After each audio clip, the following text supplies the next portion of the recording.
entrei em campanha e, como, no meu entendimento, não tinham como me deter, tentaram me assassinar. Obviamente, isso marca a história de uma nação. Muito mais a minha vida, a da minha família, em especial da minha filha Laura, de 9 anos de idade. Acabou o primeiro turno. Eu passei para o segundo turno com o senhor Fernando Haddad, do PT.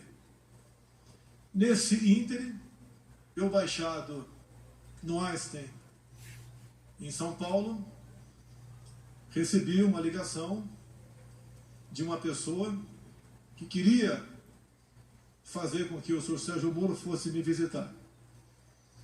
Eu fiquei feliz, mas declinei. Ele não esteve comigo durante a campanha. Eu não sei quem ele votou no primeiro turno e nem quero saber. O voto é sagrado e secreto. Mas eu exatamente evitei conversar com ele naquele momento, entre o primeiro e o segundo turno, porque com toda certeza essa visita se tornaria pública e eu não queria aproveitar o prestígio dele para conseguir a vitória no segundo turno. Após, então, a nossa vitória, a vitória da democracia, da liberdade, das eleições livres, eu recebi o senhor Sérgio Moro na minha casa, na Barra da Tijuca. Presente, ao meu lado, o senhor Paulo Guedes, o homem que já havia escolhido para ser ministro da Economia. E ali traçamos alguma coisa de como ele seria tratado caso aceitasse o nosso convite para ser ministro da Justiça. Obviamente, repito, ele não participou da minha campanha. Acertamos, como fiz com todos os ministros, vai ter autonomia no seu ministério. Autonomia não é sinal de soberania. A todos os ministros, e a ele também, falei do meu poder de veto. Os cargos chaves teriam que passar pelas minhas mãos e eu daria o sinal verde ou não. Para todos os ministros foi feito dessa maneira. Mais de 90% desses cargos que passaram pelas minhas mãos, eu dei o sinal verde. Assim foi também com o senhor Valeixo, até ontem, diretor-geral da nossa honrada e gloriosa Polícia Federal. A indicação foi do senhor Sérgio Moro, apesar de a lei de 2014 dizer que a indicação para esse cargo e a nomeação é exclusiva do senhor presidente da República. Abri mão disso, porque confiava no senhor Sérgio Moro. E ele levou a sua equipe, ou trouxe a sua equipe aqui para Brasília. Todos os cargos chaves são de Curitiba, inclusive a Polícia Rodoviária Federal. Lógico, me surpreendeu. Será que os melhores quadros da PF todos estavam em Curitiba? Mas vamos confiar, vamos dar um crédito. E assim nós começamos a trabalhar. O senhor da imprensa bem sabe que eu não conto com a isenção, na maioria das vezes, por parte de vocês, nas matérias publicadas. Desde o começo, já se começou a falar que eu estava dificultando operações de combate à corrupção. Porque as operações, com muito menos intensidade, apareciam. Mas é óbvio que isso ia acontecer. Se as nossas indicações para ministérios, bancos oficiais e estatais não passavam por indicações partidárias. Está na cara que a fonte da corrupção não era tão abundante quanto antigamente. Isso começou a bater sobre mim como se eu tivesse contrário à Lava Jato. Isso não é verdade. As grandes operações da PF no passado foram em cima de estatais ou de empreiteiros que faziam obras e arrancavam recursos via bancos oficiais, em especial o BNDES. Nós botamos um ponto final nisso. Isso foi muito caro para mim. Poderosos se levantaram contra mim. E é uma realidade. É uma verdade. Eu estou lutando contra um sistema, contra o establishment. Coisas que aconteciam no Brasil praticamente não acontecem mais. E me desculpe a modéstia, em grande parte pela minha coragem de indicar um time de ministros comprometido com o futuro do Brasil. Continua não sendo fácil, mas pode ter certeza, hoje em dia eu conto com muitos parlamentares dentro do Congresso Nacional que já comungam dessa tese, de vários partidos, excesso da extrema esquerda, porque o que eles querem, no final das contas, é roubar a nossa liberdade. No que depender de mim, não medirei esforço para que isso não aconteça. Dizer ao prezado ex-ministro Sérgio Moro, como o senhor disse hoje na sua coletiva, por 3 vezes, o senhor disse que tinha uma biografia a zelar. Eu digo a vossa senhoria que eu tenho um Brasil a zelar. Não apenas fiz um juramento quando sentei praça nos idos 1973, na Escola Preparatória de Cadeia do Exército em Campinas, e dar a vida pela minha pátria, se preciso fosse. Mais que a vida para minha pátria, eu tenho dado. Eu tenho dado o desconforto da minha família, as acusações mais torpes possíveis, não só contra a minha família, bem como aqueles que estão ao meu lado. Falava-se em interferência minha na Polícia Federal. Ora as bolas, se eu posso trocar o ministro, por que eu não posso, de acordo com a lei, trocar o diretor da Polícia Federal? Eu não tenho que pedir autorização para ninguém para trocar o diretor ou qualquer outro que esteja na pirâmide hierárquica do Poder Executivo. Será que é interferir na Polícia Federal? Quase que exigir, implorar Sérgio Moro que apure quem mandou matar Jair Bolsonaro? A PF de Sérgio Moro mais se preocupou com Marielle do que com seu chefe supremo. Cobrei muito deles aí. Não interferi. Eu acho que todas as pessoas de bem no Brasil querem saber. E entendo, me desculpe, senhor ex-ministro, entre o meu caso e o da Marielle, o meu está muito menos difícil de solucionar. Afinal de contas, o autor foi preso em flagrante delito. Mais pessoas testemunharam, telefones foram apreendidos, 3 renomados advogados, em menos de 24 horas, estavam lá para defender o assassino. Isso é interferir na Polícia Federal? Será que pedir à Polícia Federal, quase que implorar, via ministro, para que fosse apurado o caso Marielle, no caso porteiro da minha casa 58, na Avenida Lúcio Costa, 3100?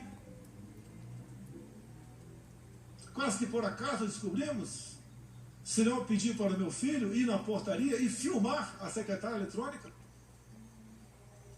Talvez até hoje ficasse a dúvida para todos que eu poderia estar envolvido nisso? Isso foi numa quarta-feira de março de 2018, onde entre a ligação do porteiro para minha casa e as minhas digitais nos painéis de presença da Câmara tinha um espaço de menos de 1 hora, eu não estava lá. Depois, a perícia da Polícia Civil do Rio ainda chega à conclusão que aquela voz não é a voz do porteiro em questão. Será que é interferir na Polícia Federal, exigir uma investigação sobre esse porteiro? O que aconteceu com ele? Ele foi subornado? Ele foi ameaçado? Ele não sofre ele sofre das faculdades mentais? O que aconteceu para ele falar com tanta propriedade um fato que, segundo ele, existiu há praticamente 1 ano atrás? É exigir da Polícia Federal muito, via seu ministro, para que esse porteiro fosse investigado, com todo respeito a todas as vidas do Brasil. Acredito que a vida do presidente da República tem um significado, que afinal de contas é o chefe de Estado. Isso é interferir na Polícia Federal? Cobrar isso da sua Polícia Federal? Confesso que, ao longo do tempo, como bem vos lhes disse, uma coisa é ter uma imagem e conhecer uma pessoa, a outra é conviver com ela. Nunca pedi para ele, para que a TF me blindasse onde quer que fosse. Quando se fala em corrupção, eu falo da minha vida particular. Nos últimos 2 anos de parlamentar, gastei menos da metade que poderia gastar na sua cota parlamentar, com passagem aérea, com despesa de combustível, de alimentação, de aluguéis. Na vida de presidente da República, eu tenho 3 cartões corporativos. 2 são usados para despesas as mais variadas possíveis, que afinal de contas, mais de 100 pessoas estão na minha segurança diariamente. Despesas de casa normal. E um 3º cartão, que eu posso sacar 24 mil por mês, sem prestar conta. Eu posso sacar 24 mil reais e gastar onde bem entender, sem prestação de contas. Quanto eu usei dessa verba desde janeiro do ano passado? 0. Isso é obrigação. Desliguei o aquecedor da piscina olímpica do Alvorada. Modificamos o cardápio. Mas isso não tem nada a ver. É obrigação da minha parte. Mas só para lembrar que eu tenho preocupação com a coisa pública e busco dar exemplo. Quando se fala em interferência, tem aqui um ministro meu, tão importante quanto os demais, que nós somos uma corrente, nenhum elo é mais forte que a própria corrente, o Paulo Guedes. Quando eu vi que o Inmetro, que é um órgão parecido até, logicamente, cada um na sua função, com a Polícia Federal, com a PRF, com a Secretaria da Cultura, do Marcelo Alvo Antônio, entre tantas outras. Eu falei, Paulo Guedes, eu vou implodir o Inmetro. Porque o que eu descobri lá, nós não podemos deixar o povo sofrer dessa maneira. Queriam trocar 1.600.000 tacógrafos de motoristas, de viaturas, cada tacógrafo custando R$ 1.900. Quem ia pagar a conta era o motorista de caminhão, o motorista de van, de ônibus. Queriam trocar todos os taxistas no Brasil. Só no meu estado, no Rio de Janeiro, 40 mil taxistas iam ter que comprar um novo taxímetro. Queriam um chip em cada bomba de combustível no Brasil, onde nós ficamos sabendo que não teria a sua devida eficácia. Não tem, essa conta não foi para o povo pagar. A obrigação do Inmetro é, obviamente, atestar a qualidade de muita coisa e, de preferência, obviamente, evitar onerar o nosso já sofrido povo brasileiro, com a pesada carga de impostos que tem. Implodimos no IMET. E a Polícia Federal?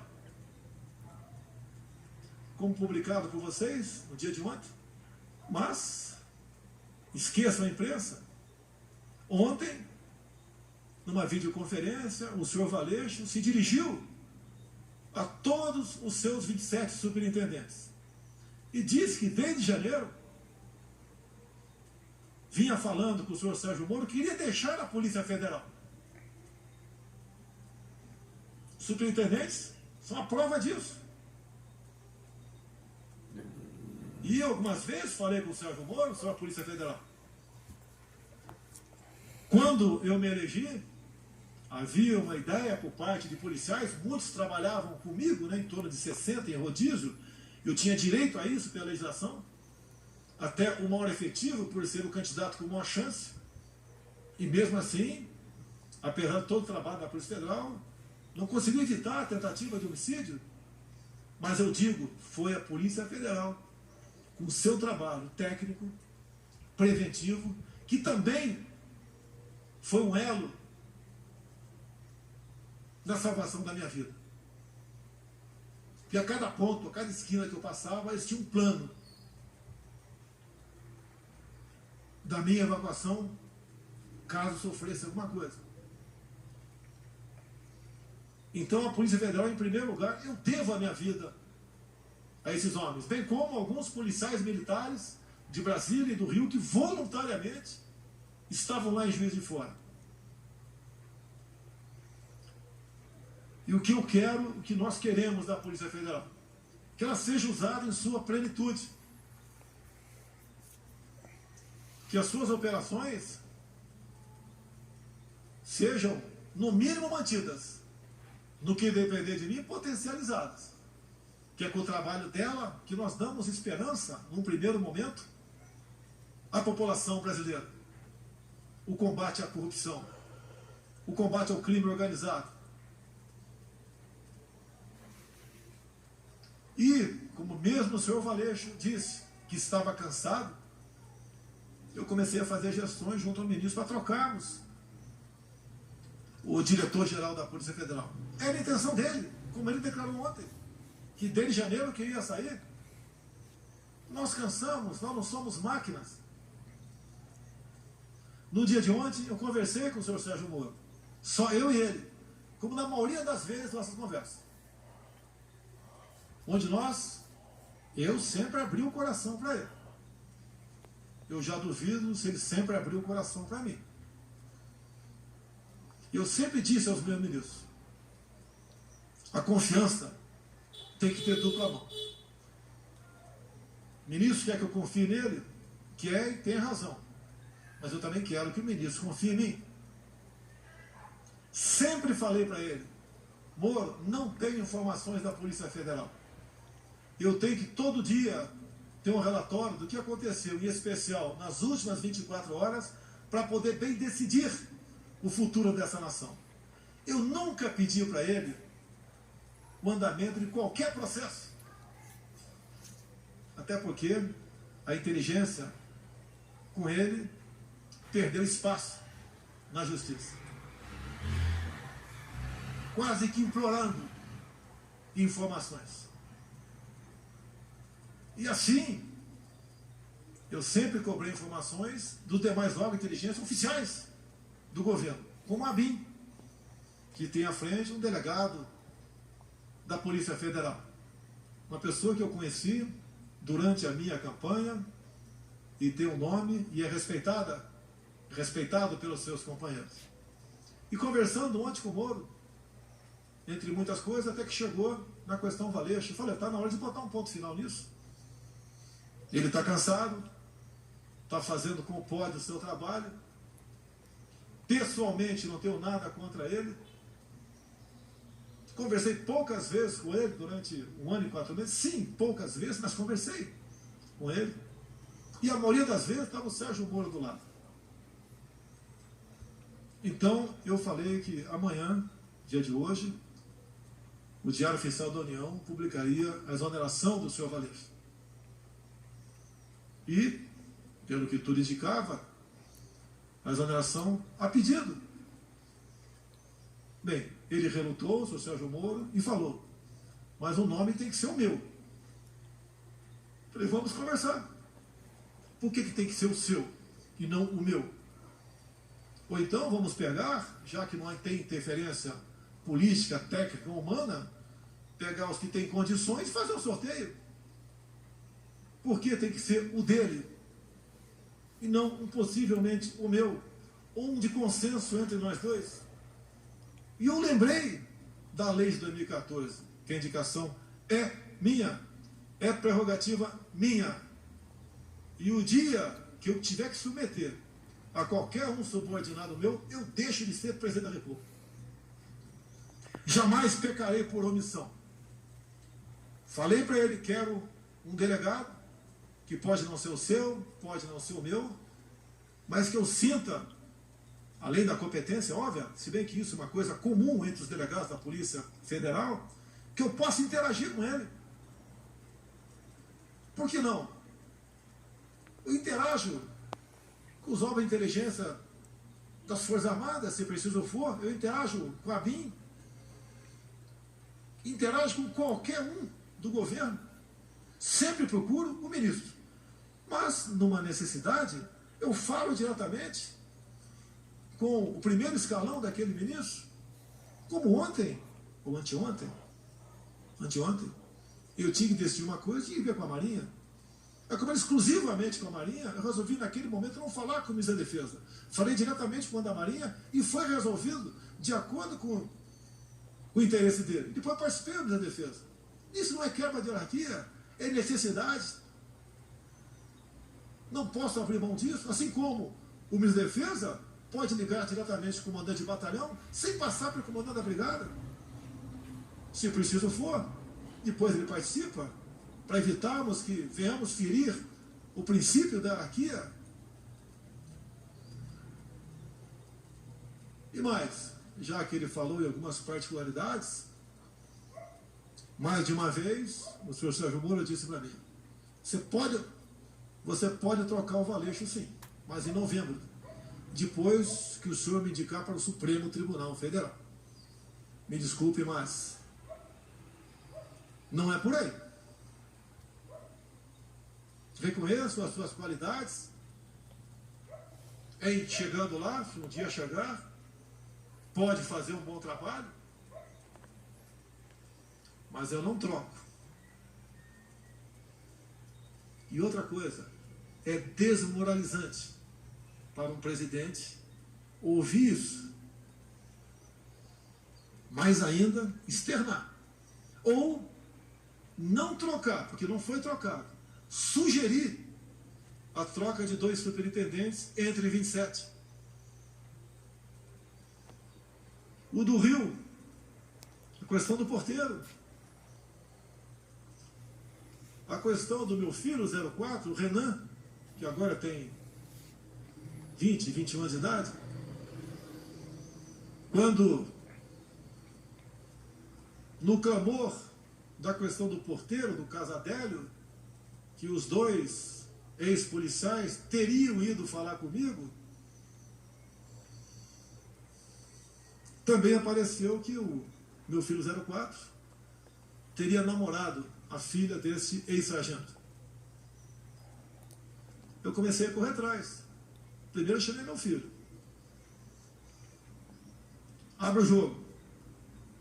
Pai, eu saí com metade do condomínio. Nem lembro quem é essa menina, se é que eu estive com ela. Hoje a vida é assim. A intenção de dizer que o meu filho namorava a filha do ex-sargento era que nós tínhamos um relacionamento familiar. Eu não me lembro dele. Pode ser até que tenha tirado foto com ele. Durante pré-campanha e campanha era comum eu tirar em média 500 fotografias por dia, porque essa era a minha imprensa. E daí eu fiz um pedido para a Polícia Federal, quase com por favor, chegue em Mossoró e interrogue o ex-sargento. Foram lá, a PF fez o seu trabalho, interrogou, e está comigo a cópia do interrogatório, onde ele diz simplesmente o seguinte: a minha filha nunca namorou a filha do presidente Jair Bolsonaro, que a minha filha sempre morou nos Estados Unidos. Mas eu aqui tenho que correr atrás disso? Ou é um ministro, ou é uma Polícia Federal que tem que se interessar? Não é para me blindar, porque eu não estou em curso em nenhum crime. A mídia, outras instituições já me botaram de cabeça para baixo, chacoalharam tudo. Levantaram até que com 5 anos de idade, revista Época, eu chamava uma mulher de gorda em Eldorado Paulista. Descobriram, eu nem sabia, que a avó da minha esposa já foi presa por 3 anos por tráfico de drogas. Confesso que não sabia. E se eu soubesse, teria casado com a senhora Michele assim mesmo. Fiquei sabendo atrás de vocês também que a mãe da senhora Michele cometeu um crime de falsidade ideológica na sua inocência. Em vez de fazer uma cirurgia plástica para ficar mais jovem, né, mais bonita, ela resolveu fazer uma cirurgia na certidão de nascimento, diminuindo 10 anos a sua idade. Esse foi o crime dela. Se coloca em público isso daí para escrotizar, para dizer que ela não tem caráter. O caso Queiroz, eu conheço o Queiroz desde 1984, no 8º grupo de campanha paraquedista. Foi para a Polícia Militar. Depois de um tempo, fizemos amizade. Veio trabalhar comigo, com meu filho. O que porventura ele faz, ele responde pelos seus atos. Não foi por uma, foi por 2 vezes que o Queiroz teve dívida comigo. Me pagou com cheques. E não veio para minha conta esse cheque porque eu simplesmente deixei no Rio de Janeiro. Não estaria na minha conta. E não foram 24 mil reais, foi 40 mil reais. Desde o primeiro momento.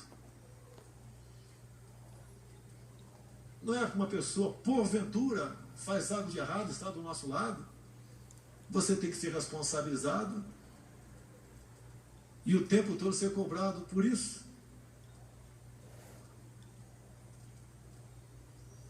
Nunca pedi para blindar ninguém da minha família. Jamais faria isso.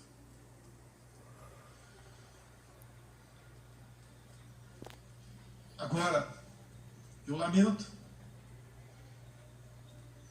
que aquela pessoa que mais tinha que defender dentro de uma legalidade não faz. Teve um clima assim pesado com o senhor ministro, na última reunião de ministros, onde eu cobrei dele, na frente de todos os ministros, que ele tomasse uma posição sobre a prisão e algemas usada contra mulheres na praia, mulheres em praça pública, como de Araraquara, um pobre, um humilde trabalhador do comércio, no Piauí, entre tantos outros, que ele tinha que mostrar sua cara. Ele tem amparo na lei do abuso de autoridade. Essa lei, que por ser lei, não tem que ser questionada, discutida, tem que ser cumprida. Que é contra ela que apresente o MADIM junto ao órgão competente para que ele ajuize junto ao Supremo Tribunal Federal. A resposta dele foi um silêncio. Boas matérias, ele aparece. Mas se omite. A minha vida, as minhas ações, muitas vezes, elas são num arrebento de explosão. Eu não posso admitir cercear o direito de ir e vir quem quer que seja. E a lei que fala sobre isso, no caso de pandemias, é alguém comprovadamente infectado. A decisão dessas medidas coercitivas cabe aos respectivos governadores e prefeitos. Assim decidiu o Supremo Tribunal Federal. E uma vez decidido, não cabe a mim questionar mais. Prefeitos Alguns governadores, em cima disso, estão cometendo tremendos absurdos. E o governo federal tem que se posicionar, tem que peticionar o Supremo Tribunal Federal, entrar com ações. E quem tem que fazer isso? O presidente? Ou o ministro da pasta responsável? Isso incomoda ele. É o ministro, lamentavelmente, desarmamentista, dificuldades enormes com decretos para facilitar para os CACs ou para aqueles que têm uma arma a compra de armamento, de munição.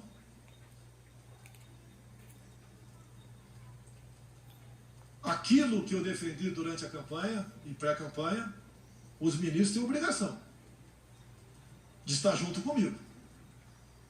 Caso contrário, não estão no governo certo. Não tenho mágoa do senhor Sérgio Moro. Hoje pela manhã,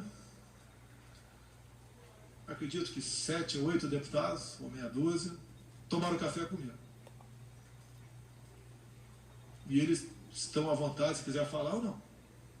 Eu lhes disse, hoje vocês vão conhecer quem realmente não me quer na cadeira presidencial. Esse alguém não está no Poder Judiciário, nem está no Parlamento Brasileiro. Não lhes disse o nome. Falei, vocês vão conhecê-lo às 11 da manhã. Repetindo a vocês. Veio com a cunha. Se ele quer ter independência, como eu tenho, autoridade, ou se quisesse, poderia vir candidato em 2018.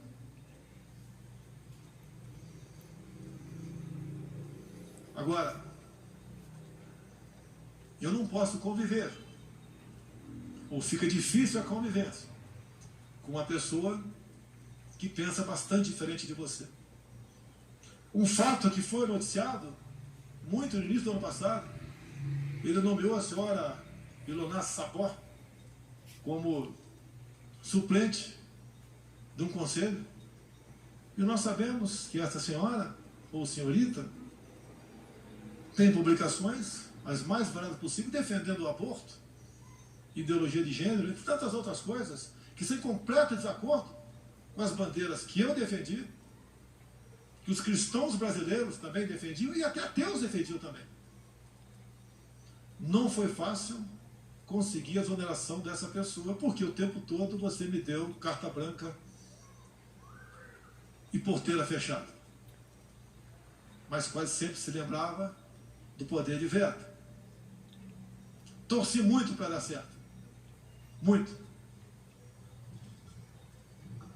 Mas infelizmente, ou felizmente, no dia de hoje, após nossa conversa no dia de ontem, eu até fui sinalizado que ele compareceria à presidência e seria bem recebido, como foi o senhor Mandetta há poucos dias, para comunicar seu afastamento, ou para tentar a última cartada. Não tem mais esses nomes aqui, proteger. O senhor concorda com algum desses ou não? E daí tomar uma providência. Eu sempre fui do diálogo. Você não vai encontrar nenhum ministro meu que vai dizer que eu impus qualquer coisa para ele. Ele resolveu marcar uma coletiva e fez acusações infundadas que eu lamento. Para muitos, vai deslustrar a sua tão defendida biografia. Nós que estamos na linha de frente, nós ministros, tem algo mais importante que a nossa biografia. É o bem-estar do seu povo, é o futuro dessa nação. Vamos levar, no sentido figurado, muito tiro na cara. Mas vamos cumprir a missão. Aqui tem ministros que apanham todo dia, como Abraham Van Trauben, por exemplo. Outros apanham também. Mas esse é um exemplo. Luta contra uma doutrinação de décadas, onde vem demonstrando que a educação do Brasil nunca teve tão mal. Não só as provas do PISA, bem demonstram que estamos em várias matérias em último na América do Sul, em último no mundo. Isso tem que ser mudado. Ele tenta e vem demonstrando com muito trabalho que não vale, senhores pais, senhoras mães, que seu filho tem um pedaço de papel escrito diploma. Ele tem que exercer aquele ofício. O diploma, hoje em dia, passou a ser apenas uma figura decorativa para alunos. Ele tem que ser um bom profissional e não um bom militante.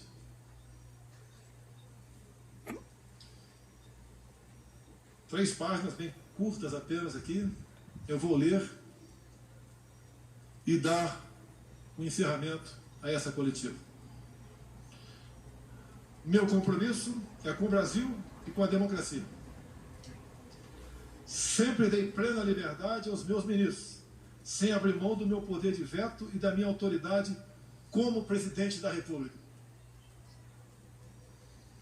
Sempre mantive diálogos republicanos com todos os meus ministros. Temos discordâncias e convergências, mas em qualquer situação mantive o respeito à opinião de todos. Sempre fui leal a eles.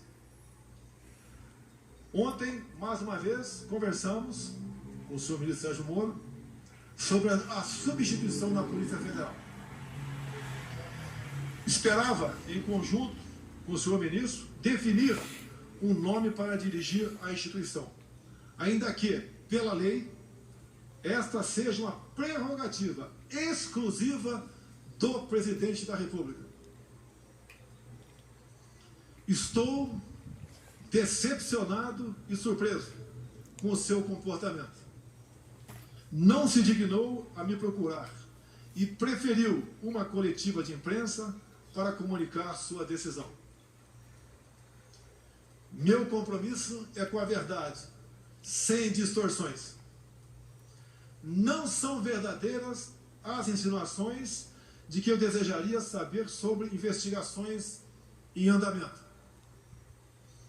Nos quase 16 meses em que esteve à frente do Ministério da Justiça, o senhor Sérgio Moro sabe que jamais lhe procurei para interferir nas investigações que estavam sendo realizadas. A não ser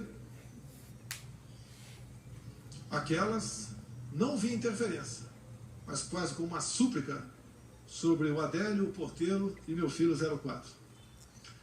Sobre a exoneração do Dr. Valeixo, diretor-geral da Polícia Federal, pela Lei 13.047 de 2014, é prerrogativa do Presidente da República a nomeação e a exoneração do diretor-geral, bem como de vários outros cargos da administração direta. A exoneração ocorreu após uma conversa minha com o ministro da Justiça, pela manhã de ontem. À noite, eu e o doutor Valeixo conversamos por telefone e ele concordou com a exoneração a pedido. Desculpe, senhor ministro, o senhor não vai me chamar de mentiroso.